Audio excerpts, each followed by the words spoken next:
Хоёр номлогч охид ярилцаж буугаар кино маань эхэлдэг. Тэд итгэлээ түгээж аль болох олон хүнийг тухайн шашиндаа хөрвүүлэх зорилготой байв. Пакистан номлогч байх хугацаанд нэг ч хүнийг хөрвүүлж хөтлөгтэй нэгтгэж чадаагүй санаа зовж байх юм. Харин Барнс аль хэдийн 8 хүнийг нэгтгэж чадсан байх учраас өөртөө илүү итгэлтэй харагдаж. Дараа нэгчдүүс хотыг тойрны явж шашнаас урталчлахыг оролдсон ч хинч тэднийг сонсхийг хүсдэггүй. Хэсэг хугацааны дараа бороо орж тэр хоёр уулзах ёстой хүмүүсийн жагсаалтаа харж байгаад Мормны шашныг сонирхож байсан нэгэн хүний гэрт ирэв. Тэд дундаг дугуйнуудаа гадна дүгжиж орхиод хаалгыг нь тогшоход Рид хэмээх өндөр насны нэр гарч ирдэг. Тэр тэднийг халуун дотноор өгтөн авах бөгөөд Пакистан бэлдсэн зүйлээ ярьж эхлэхэд Рид бороо орж байгааг хараад эхнэр нь дотор байгаа гэд тэдний гэртээ орохыг өрөв. Дотгошоо ороход охидын орсон хүрмийг нь хөгшнээр хатахаар авч яваад улмаар тэднийг зочны өрөөнд үлдээж өөрөө галтгооны өрөөлөгөө очиж хоёр хийж өссөн ундаа мөн лааны хамтаар авч ирнэ. Тэрээр эхнэрээ маш ичимхий бөгөөд одоо галтгооны өрөөнд нэрстэй бэлүү хийж байгаа талаар дурджээ. Бэлүү зочны өрөөнд хүртэл маш гоё өнөртөж байсан ба охид тэрнтэй уулзахыг хүсгэд Рид түүнийг удахгүй ирнэ гэж хэлв. Дараа нь Рид тэднээс говийн амьдралын талаар асуув. Тэд түүнд санаа зовох зүйлгүйгээр амьдралаа ярьж байх бөгөөд Пакистан хайртай хүмүүстэйгээ үргэлж цуг байхын тулд эрвэхий болж дахин төрөөд тэднийг дагахыг хүсдэг болох ойлчлон. Гэтэл өвгөн гинэт олон ихнэр авахын тухайд тэдний үжил бодлын талаар асуухад тэдэнд энэ нь ихэд таагүй санагдах ба эрс эсэргүүцэж байгаа тул Рид Мормон шашны үндэслэгч Жозеф Смит хэд хэдэн эмэгтэйтэй бэлгийн харилцаа тогтоосноор олон их нэртэй байх ёсыг бий болгосон гэж үздэг. Мөн тэрээр Смит бусад Мормон эрчүүдийг ч олон их нэртэй болохыг уриалсан гэх ба иймээс Ридийн шашны үндэс суурь нь тархи угаалтаар дүүрсэн гэж үзэж байна гэв. Яг энэ ярианы дундуур Барнс их нэрийн талаар асуухад түүнийг шалгаад Рид хэмээгээд өрөөнөөс гарав. Барнс асаалттай лаг шалгаж үзэхэд нэрсний бэлүү биш лаан тэгж өнөртөж байгааг мэдээд ихэд цочирдно. Гэвч найздаа хэлэхээс өмнө өвгөн буцаж ирээд эхнэр нь дуудаж байгаа тул дотгош түүнийг дагаж явахыг тэднээс хүсв. Гэвч тэд орохын өмнө Барнс ахлагчтайгаа ярьж буй мэтэр үзүүлсэн тул Рид тэднийг түр орхиод явдаг.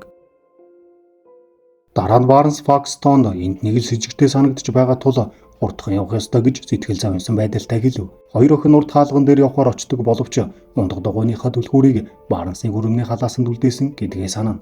Гисэн хэдий ч тэд хаалгыг онгойлгохоор оролцсон ч цоожтой байсан тул нээж чадсангүй. Улмаар сүмрүү залгах гэж оролдовч сүлжээгүй болсон байв. Гэтэл гинэт гэрэл унтарч ямар ч аргагүй болсон охид Ридийг олж түүнээс тусламж хүсгээр шийджээ. Тэд харанхуй хонглоор явсаар хоёр хаалгатай судалгааны өрөөнд хүрч тэндээс хөгшин хэрийг оллоо. Охид сүмийн эзэн тэднийг сүмрүү буцахыг шаардсан гэж тайлбарлаад үүнийг сонссон Рид тэднийг явуулна хэмээн баяртайгаар хүрмийг нь буцааж өгнө. Гэвч охид дугуйн түлхүүр Барнсын халааснаас бус харин Пакистаны халааснаас гарч ирэхэд ихэд цочирдно. Гэсэн ч тэд явахаар шийдэж урд хаалгыг онгойлгож өгөхийг хөгшин ирээс хүссэн боловч тэр түүнийг боломжгүй гэдгийг тэдэнд хэлдэг. Учир нь түгжээн цагийн тохир готоо бөгөөд өглөө болтол онгоохгүй ба зорын ганц гарцсан арын хаалга гин. Энэ үед охид айдас тавтан яахаа мэдэхгүй байдаг. Бүрчмүүн Рид тэднийг худлаа ярьж байгааг мэдэж байгаа гэд тэр байшингийн дээвэр болон ханаа металлаар хийгдсэн тул гар утасны сүлжээг хаадаг гэдгийг тэдэнд хэлдэг. Барнс уурлан хоёр хаалгыг зааж үзүүлээд алийг нь гарц болохыг асуусан ч Рид тодорхой хариу өгдөггүй. Пакистан түүний эхнэрийг авчрахыг хүссэн бөгөөд ингэснээр тэр тэднийг гарах замд дагуулж явж чадна гэж боджээ. Гэвч Рид охидыг анзаарсан шиг анхнаасаа лааны өнөр байсан ба зууханд ямар ч бэлүү байгаагүй гэж хэлв. Энэ үгийг сонсоод охид маш их айж Барнс хоёр хаалгыг нээлээ. Гэвч хоёр хаалга хоёулаа харанхуй зорилго хүргэдэг байв. Энэ үед Мормны сүм дээр Кеннеди гэх номлогч ажиллаа дуусгах нь явахаар зэхэж байв.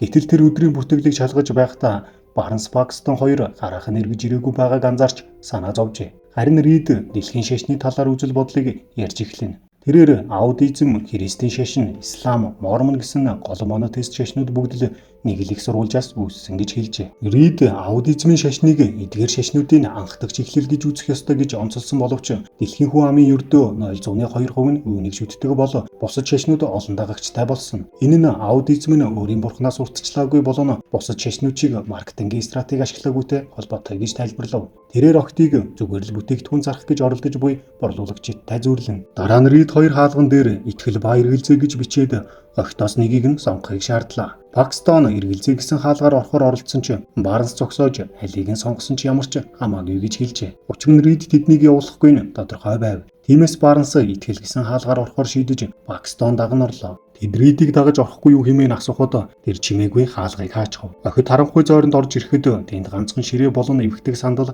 байхаж. Барнс ширээг хөдөлгөж сандлыг дээр нь тавьж өндөр цонх руу хүрэхийг оролдов. Гэвч шатаар дамжин хаалга онгойход тэдхийн нэг нь ирж байгааг анзаарна тавилгыг буцааж байранд нь тавьдаг. Барнс Пакстонд Рид өрөөнөөс авсан захидал онгойлгогчийг өгөөд хэрэг тэр тэдэнд хор хөнөөл учруулахыг оролдвол хэрэглэхийг хүсв. Удалгүйхийн нэг нь зойронд орж ирнэ. Охид түүнийг Рид гэж бодсон ч үнэн дээр норхой нөмрөг өмссөн хөл нөхцгөн ядарсан төрхтэй эмэгтэй байх юм. Эмэгтэй ширээн дээр нэгэн билүү тавиад юу ч хэлэлгүйгээр газар унан татганаж эхэллээ. Гэтэл Рид зойронд суурилсан чанга эргчээр ярьж эхлэнэ. Тэрбээр энэ эмэгтэй бурхны бошиглогч бөгөөд өнөөдөр тэднийг гайхамшигыг харна гэж хэлв. Удалгүй эмэгтэй билүү гэдэж эхлэнэ. Рид билүү хортой бөгөөд эмэгтэй удалгүй үхэн гэдгийг тэдэнд мэдэгдэнэ. Охид үүнд цочирдон яхаа үл мэдэн гайхан зогсцгоо. Гэтэл Рид энэ эмэгтэй удалгүй амьлна гэх ба энэ бол бурхны хүч хэмээн тайлбарлав. Барнс Пакстон хоёр айж айдас давтсан байдалтайгаар эмэгтэйг харав. Тэд удалгүй эмэгтэй газар унан амьсгал гураадаг. Үүний дараа Рид охидыг эмэгтэй байдлыг шалгахыг тушаахад охид түгшин түүнээс судасны цохилт болон амьсгалыг шалгаж үзсний эцэст тэр үнэхээр нас барсан гэж дүгнэв. Гэвч Рид итгэлтэйгээр тэр удахгүй эргэж ирээд нөгөө ертөнцид юу үтснээ ярих болно гэдэг. Яг энэ мөчөд хаалганы хонх дуугарч Рид хаалга онгойлохоор явв. Түүнийг явсны дараа охид амг чадлаараа орилж гэлсэн боловч тэдний хашиграа нь урд хаалганд огт сонсогдохгүй байх юм. Яг энэ мөчөд байшингийн гадуу үдэнд Кеннеди охидыг хань ирсэн байлаа. Кеннеди сүмийн охидыг харсан эсхийг Ридээс асуухад хөгшөөр тэднийг хараагүй, тэд түүний байранд ирээгүй гэж гутал хэлв. Охид зойрын хаалганы доорх жижиг зайгаар харахад дэвсгэр дээр шүтэнцний хайрцаг хөвтөж байхыг хараад тэд түүн рүү гараа сунган авч дэвсгэрийг шатааж утаа гарган дохио өгөхөөр шийджээ. Гадаа Кеннеди Ридээс түүг утсанд хүлцэл өчөж явхаар болов. Рид харин түүнийг чимээгүй ажиглав. Харин зойрон дох охид эцэст нь шүтэнцний хайрцгийг авч чадах ба гэвч шат руу буухад Пакстон эмэгтэйн цогцос баг зэрэг хөдөлсөн болохыг анзаарчээ. Гэвч Барнс үүнийг үл тоож шүтэнцээ асаахад анхаарлаа төвлөрүүлдэг. Барнс шүтэн засаж чадалгүй зогсож байхад генет нас барсан эмэгтэй босож ирээд бөөлжиж эхлэв.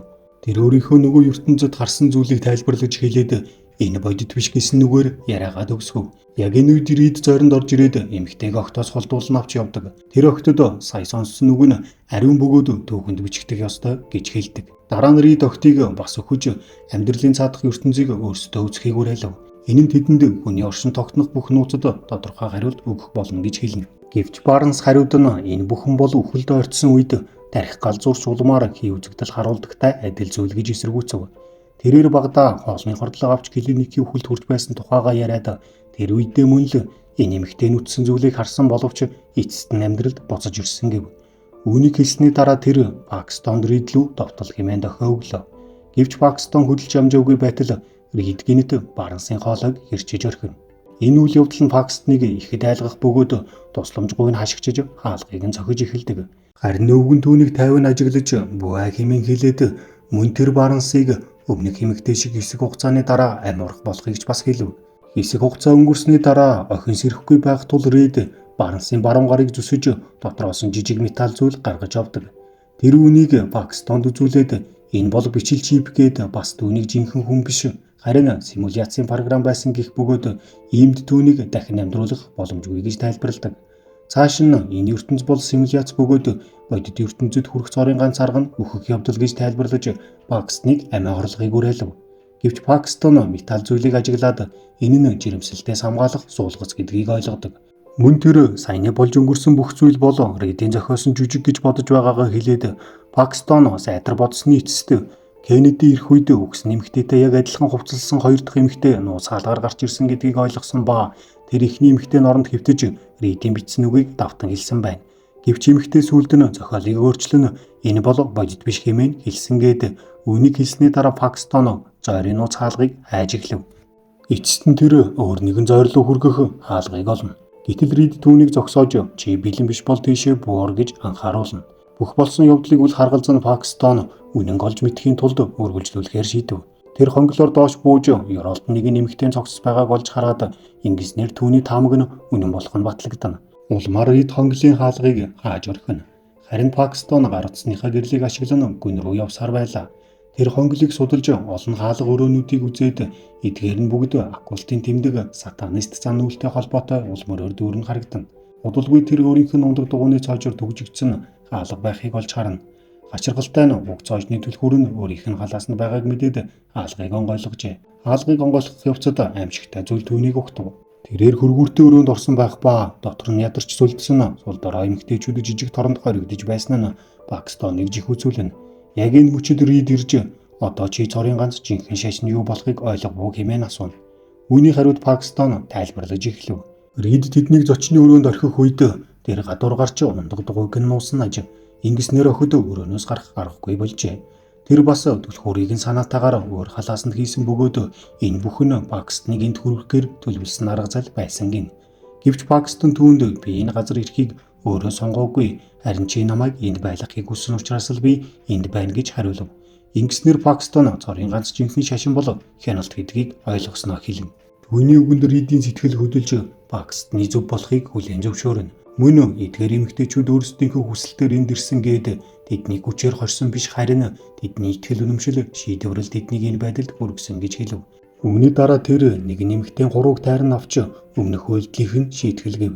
Үүнийг хараад Пакистан өөрөө нэрэхгүй уйлж эхэлдэг. Рид дахин шашны тухай дэмий чалчиж эхлэх үед Пакистан боломжийг ашиглан Барнс түүнд өгсөн загтал онгойлгож хутгаа Ридийн бие рүү зов. Ридийг унах үед Пакистан гүн хонглоор зүхтэж шатаар өгсөн гүйсээр эцэст нь судалгааны өрөөнд гарч ирнэ. Тэр өөрийнхөө орсон өрөөний хаалгыг ширээгээр хааж орхиод бусад гарцнуудыг хаах хэдий ч байшингийн бүх хаалга дүгжээтэй байх юм.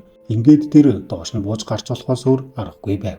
Гэвч доош буутал Рид гинэт гарч ирнэ түүнийг гидсэнд нь готглов. Тэд хоёул газар унаж хүнд шархтацгаан. Сүүлчийн хүчээ шавхан Рид Пакистаныг өөрсдийнх нь төлөө залбирахыг хүслээ. Пакистан залбиралд юу ч нөлөөлөхгүй гэж хэлсэн боловч бусдыг бодож энэрэг сэтгэлтэй байх нь сайхан зүйл гэж хүлээн зөвшөөрөв.